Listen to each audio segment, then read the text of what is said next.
My journey to Islam started when a couple of friends of mine, they wanted to take me to the mosque. I was hanging out with a lot of people that were Muslim. They didn't behave as Muslims, but they were Muslim. So the first initial group. And then alhamdulillah, I met a sister that is still very near and dear to me. And she actually took me to the masjid, alhamdulillah. But it all started, me wanting to go to the masjid came from me wanting something better for my kids. I was looking for something better for my kids because my life was very disorganized. You know, I come from a household where my mother was a drug addict. My father was a cartel. He was in the Colombian cartel. He got 30 years in jail. My mother died from a heroin overdose. So my lifestyle was very similar to them, and I was going down that path. And I didn't want to leave my kids the way my mother left us. So the more I reflected on that, that kind of pushed me to look for something, like, you know, for something. And when I was hanging out with them, they told me that being Muslim was about just believing in one God. And that was appeasing to me. You know, I didn't have to have any statues, and it's just one God. And I got curious. That's where it started.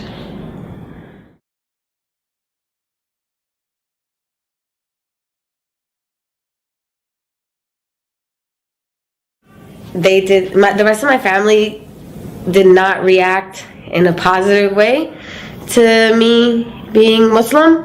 It wasn't so much me saying La ilaha illallah that bothered them, because they're not Catholic to the sense where they're constantly in the church, or, you know, they just go to church when it's the palms or the ashes. But it was my attire that disturbed them, and the things that I changed.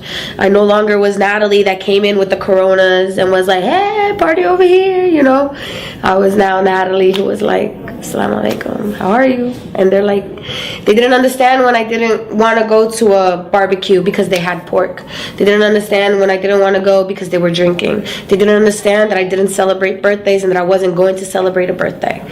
So, and they didn't understand how a person that was so fond of her 6-inch heels and her little dresses and her hair, I'm talking about extensions, eyelashes, nails, everything. They didn't understand how a person like that can turn into this.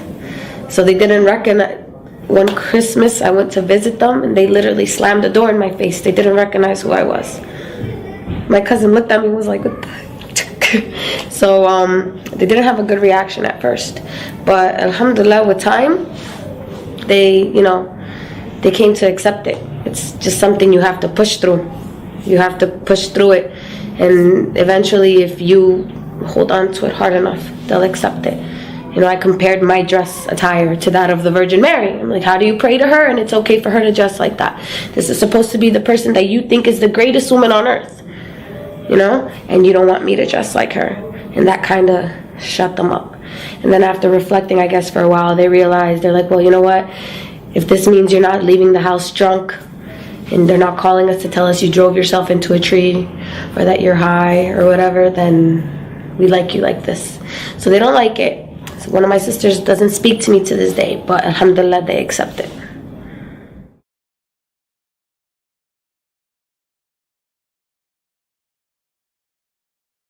My first Ramadan was extremely difficult for me. Extremely difficult because I was new to Islam. I didn't have that many sisters in Islam. And, well, I had a lot of sisters, but I didn't know a lot of sisters, like to go to iftars and this and that. And it was my first year wearing hijab. It was in the summer. It was extremely long hours. I was also, you know, I come from a family where food is like, you know, we make huge meals all the time, and I had to cook for the kids. It was very difficult, but alhamdulillah, like, the thirst was the biggest deal, but once you push through it, and it just becomes, you know, it becomes easier. But the good thing is that the satisfaction you get when you do break your fast, of knowing that you accomplished it, and, you know, being there. What helped me was when I started to get with the sisters, you know, surround myself with these sisters, and like the bond you create with these sisters, that helped a lot too. Calling each other, how are you doing? How's it going? I'm thirsty.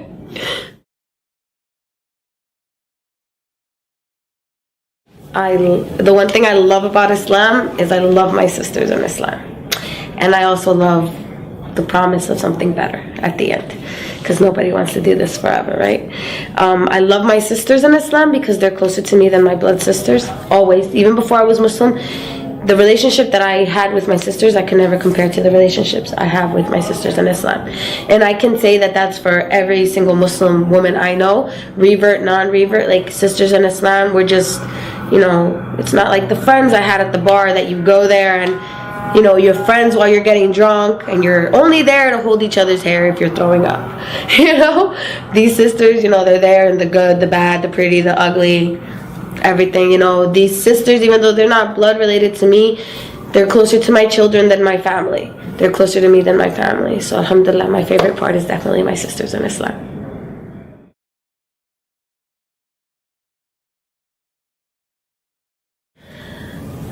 One piece of advice I'd give Latinas is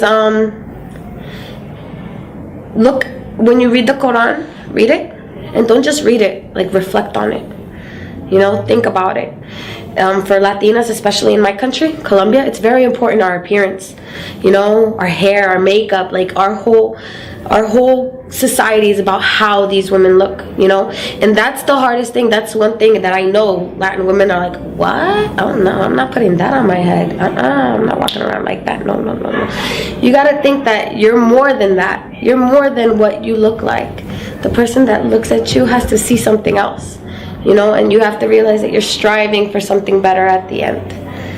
It's just, you just have to have an open mind when you read it, and just know that it's beautiful. Every single word is beautiful, and every single word has so much meaning, and there's so much truth in everything. If you read one thing in the Quran, read the Quran, read it, and if you find one thing in the Quran that you do not see true, then close the book and don't open it again. هديت قلبي شكرا نورت دربي شكرا شكرا يا رب شكرا يا